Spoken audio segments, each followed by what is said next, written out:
আসসালামু আলাইকুম রহমতুল্লাহ। আজকে কথা বলতে চাচ্ছিলাম আফগানিস্তান বাংলাদেশ ম্যাচ নিয়ে। এখানে দেখলাম যে তারা একতরফা মাহমুদুল্লাহকে দোষারোপ করতেছে যে মাহমুদুল্লাহ ওখানে সোলো ব্যাট করছে, যার জন্য বাংলাদেশ হারছে বা আরও ভালো করতে পারত। আসলে এখানে মাহমুদুল্লাহর দোষ কোথায়? তোমাদের যে বিখ্যাত বিখ্যাত প্লেয়ারেরা সাকিব আল হাসান, লিটন কুমার দাস মোটামুটি খেলছে, সৌম্য সরকার, শান্ত, হৃদয়, এরা কি করছে? মানে ম্যাচ তো প্রথমেই হারাই দিছে। প্রথম 3 ওভার পর্যন্ত ম্যাচ ঠিক ছিল, ঠিক আছে। ম্যাচ তো আমরা তখনই হেরে গেছি যখন এই যে সাকিব, সৌম্য, শান্ত আউট হয়েছে।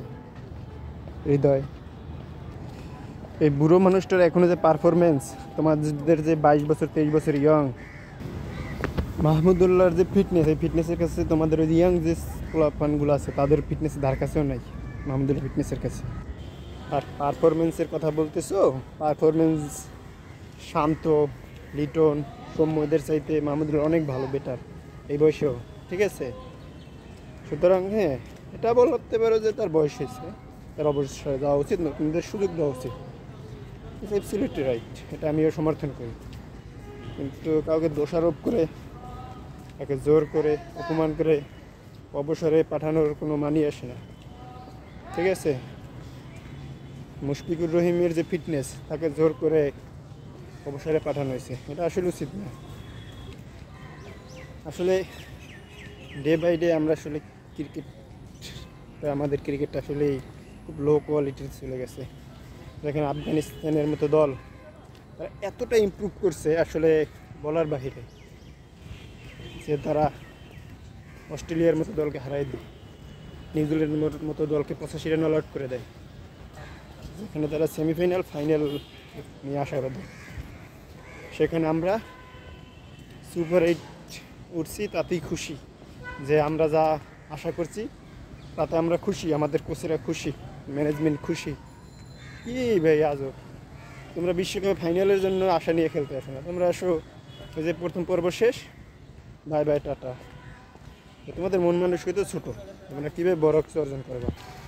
আফগানিস্তানের প্লেয়ারদের, তাদের যে মুভমেন্ট, তাদের ইচ্ছা শক্তি এবং তাদের যে দৃঢ়তা, পুরো ম্যাচে তাদের যে ফেসিয়াল এক্সপ্রেশন, যে আসলে আমাদের ক্ষুধা আছে, আমাদের জিততে হবে, এটা কিন্তু পুরো ম্যাচ জুড়েই ছিল, যেটা বাংলাদেশ প্লেয়ারদের ভিতরে একদমই ছিল না, একদমই ছিল না। নয়তো এইরকম একটা পজিশনে, একটা টুর্নামেন্টে আপনার 115 লাগে 13 ওভারে না 12 ওভারে, বললাম 12 ওভারে, এটা তো আসলে অসম্ভব কিছু না। 10 করে রান T20 ম্যাচে কঠিন কিছু না, একদম ইজি। যাক, ওটা পারো না, তখন অন্তত ম্যাচটা তো যেতে উচিত ছিল। সেটা কী করছো? এক মাহমুদুল্লাহর গায়ে দোষ উঠাই দিয়া তোমরা পুরো বাইসে বেঁচে যাইতেছো, মানে সাইডে, মানে গা ছাড়া কথা বলতেছে। এই ধরনের কোনো কথা হতে পারে না, ঠিক আছে।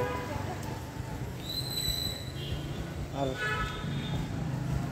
মাহমুদুল্লাহর কথা বাদ দিয়ে সৌম্য, শান্ত, তারপর আমাদের যে ইয়াং জেনারেশন আছে, ইয়াং প্লেয়ারগুলো আছে, তাদের ইমপ্রুভমেন্ট করতে বলো, ফিটনেস ঠিক করতে বলো, ঠিক আছে।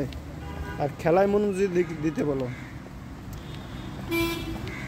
আর মাহমুদুল্লাহ, সাকিব ভাই, আপনাদের উচিত এখন অবসরে যাওয়া, আর দরকার নাই। মান সম্মান নিয়ে পরে টানাটানি বাজবে, তার চেয়ে উচিত এখন এই অবসরে যাওয়া।